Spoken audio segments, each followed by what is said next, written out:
Alright, today I'm going to show you how to field strip a Mossberg 500-590. This is the Mossberg 500 with a 20 inch smooth bore cylinder bore barrel, tactical tri-rail forearm.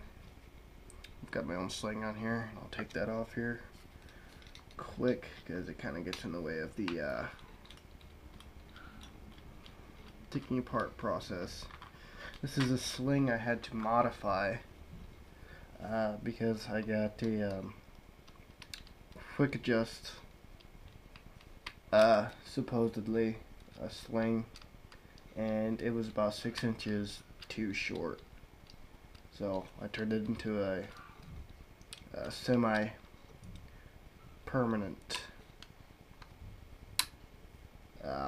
fixture. Why are you not turning? Oh, going the wrong way. Alright.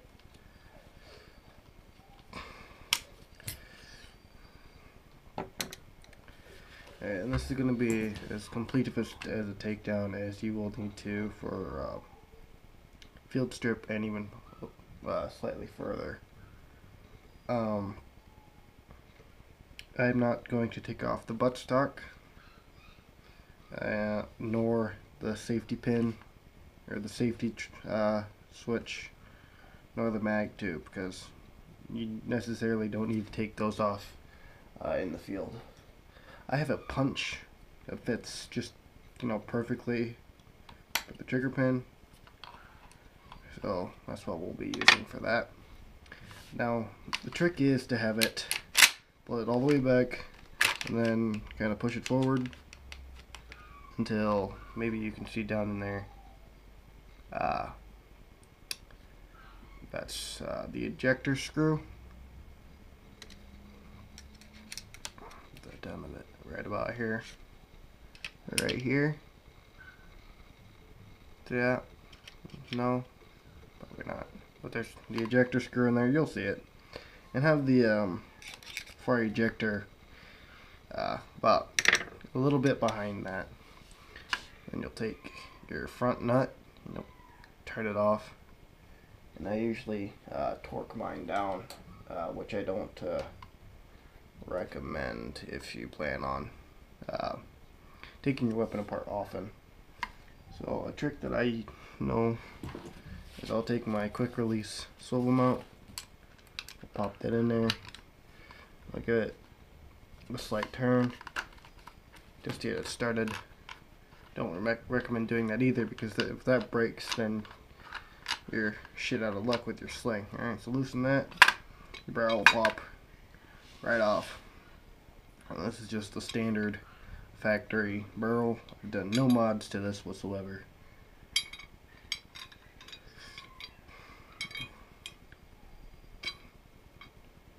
We'll just set that off to the side. And then what you'll do is, without moving the action, you'll push out your trigger pin. I apologize if you can hear the puppies crying in the background. Set that off to a safe place.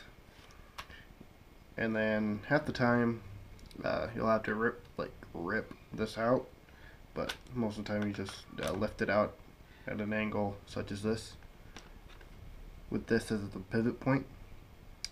Now, it's very important that you don't fire this while it's out of the gun, because what will happen is if you let this go and hit here at full power enough times, it'll crack the trigger housing group.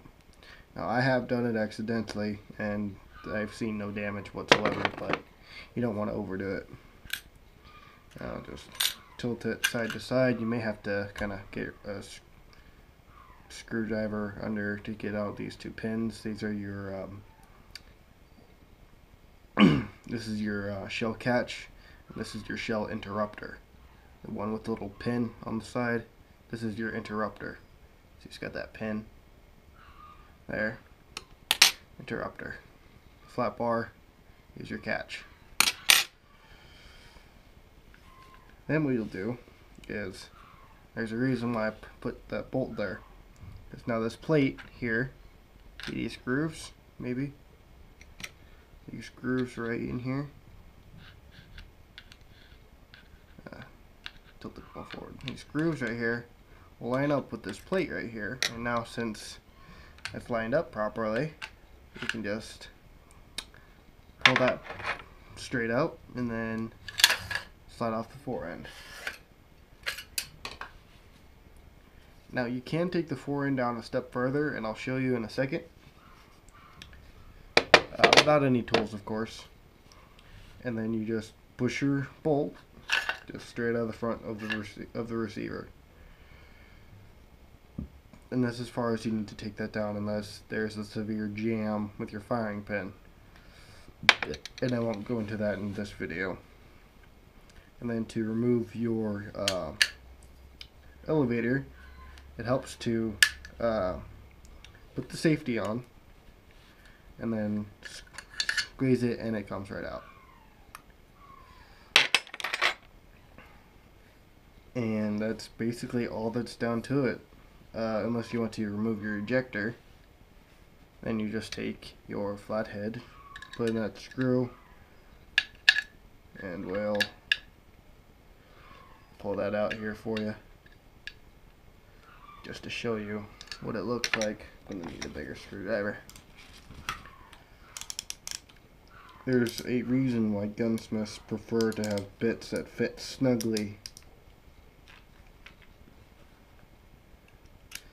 Less chance of stripping that particular screw.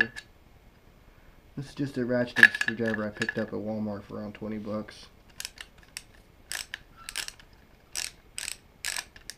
Magnetic.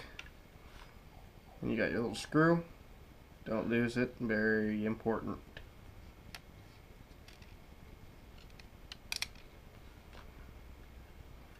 And then dig in here. You got your ejector, which is also a spring that holds your action, sort of, kinda. So that's basically all that needed to be taken down. Like if you need to replace your ejector, you'd have to do that. Don't really need to replace your mag tube mid-battle, or your buttstock. I mean, these are pretty tough. You got the recoil pad on the end of it. It's got 2 screws in there, and then there's a bolt in here, flathead bolt about right here, that screws up into the receiver. I don't recommend taking this off because it's a pain to get back in. But alright, let's put it back together. Alright, I'm going to first show it empty to you guys. See that hole there? This ejector will go in there, and I'll put it in there now, or drop it on the floor. I'll just put it in there for you guys to see, and make sure this tooth is facing the ejector port, or up at least. And it'll fit right down in there, just like that. Sorry if I seem a little bit slow. I'm watching myself, and there's about a 4-second lag. I'm using a GoPro, using my tablet as a viewfinder. And I'll put that screw in there. It's a very short screw. Put our screwdriver on standard and screw back in there. Now you want this to be tight, but not like torque it down with all your might. Just enough so that it doesn't wiggle under you. Alright. And then we will take our elevator. And during all this, you can clean it, whatever. I just cleaned it yesterday. You'll squeeze it before entry, and you'll line it back up with the holes. Now, I like to hold this up while I insert my bolt until I get it, in there. That way I'm not trying to push into the ejector. And you got to make sure that that ejector line, that ejector, lines up with that slot on the one side of the bolt.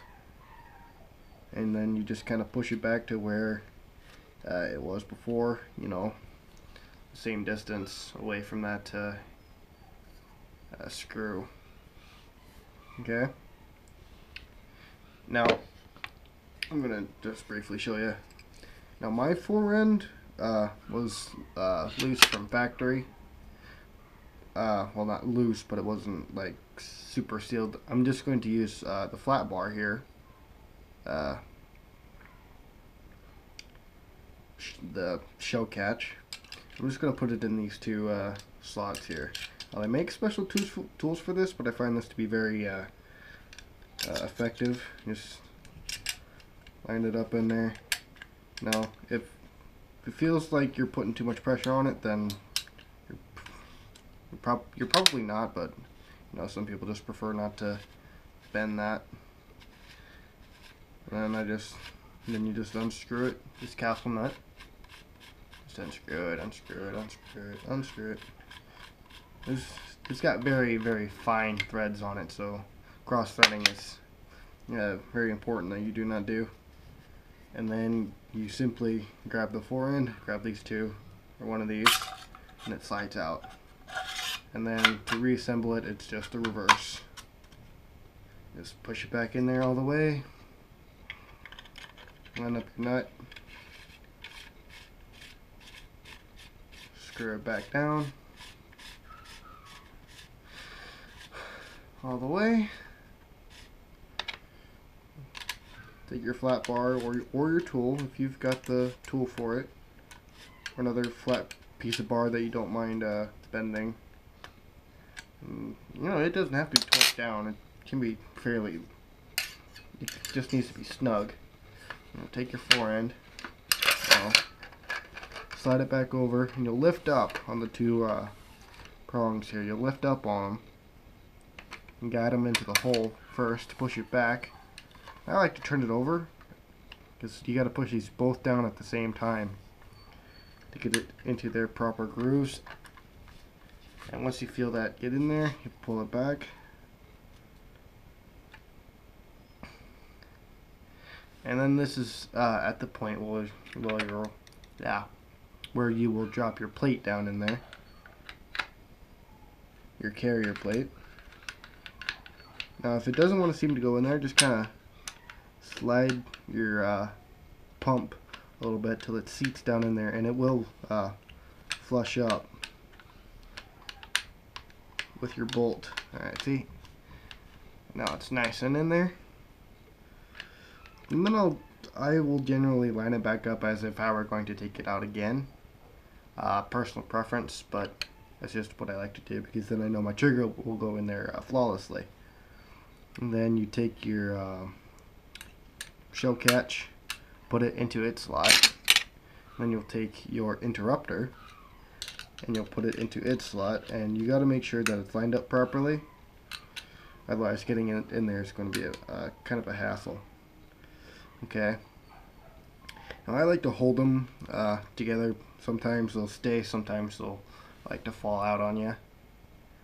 But I like to hold them with my fingers, you know, extra precaution. And then you'll take your trigger, you'll wind it up under that lip there, push it down into the receiver, then you'll grab your trigger pin, feed it into the hole, put it flush on both sides, you'll hear it click into place. And then we got one last step. First, you want to make sure that you're not trying to put it in crooked. You still want to make sure that it's half pumped. That way it will fit back into the receiver. You want to make sure that these line up as you're pulling it back, and then you just screw it down. And then function test, safety, dry fire. and you're ready to go. Fully assembled, except I didn't put the sling back on it, but you know, it's just as easy as going one,